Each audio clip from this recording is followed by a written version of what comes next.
New ইয়র্কে world human rights development ইউএসএর আয়োজনে হয়ে গেল বাংলাদেশ ডে প্যারেড। বাংলাদেশে অধ্যুষিত জ্যাকসন হাইটসের বিভিন্ন সড়ক প্রদক্ষিণ করেন অংশগ্রহণকারীরা। নিউ ইয়র্ক থেকে রাশেদ আহমেদের পাঠানো তথ্য ও ভিডিও চিত্রে মাহফুজুল হাসানের রিপোর্ট।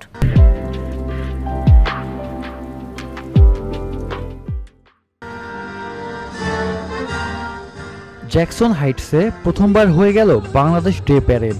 স্থানীয় সময় রোববার দুপুরে জ্যাকসন হাইটসের 37 এভিনিউর 69 স্ট্রিটে মূল মঞ্চে বাংলাদেশ ও যুক্তরাষ্ট্রের জাতীয় সঙ্গীত ও দেশাত্মবোধক গান দিয়ে অনুষ্ঠানের সূচনা করা হয়।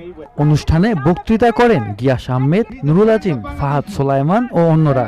আয়োজকরা প্যারেড আয়োজনের বিভিন্ন দিক তুলে ধরেন। সকলের সম্মতিক্রমে সবাই আমাকে এই প্যারেড কমিটির গান মার্শাল করেছে, কিন্তু আমি চাচ্ছি যে আমার এই গান মার্শাল আমি সকল বাংলাদেশিদের জন্য উৎসর্গ করলাম। প্রাণের একটা বিষয়, আমরা সবাই মনের প্রাণে ভালোবাসি বাংলাদেশকে। আমরা বাংলাদেশ ডে প্যারেডে করার জন্য অনেক চেষ্টা করেছি। এইবারই প্রথম জ্যাকসন হাইটে হচ্ছে।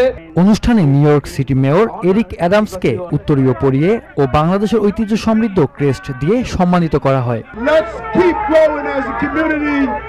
Happy Bangladesh Day.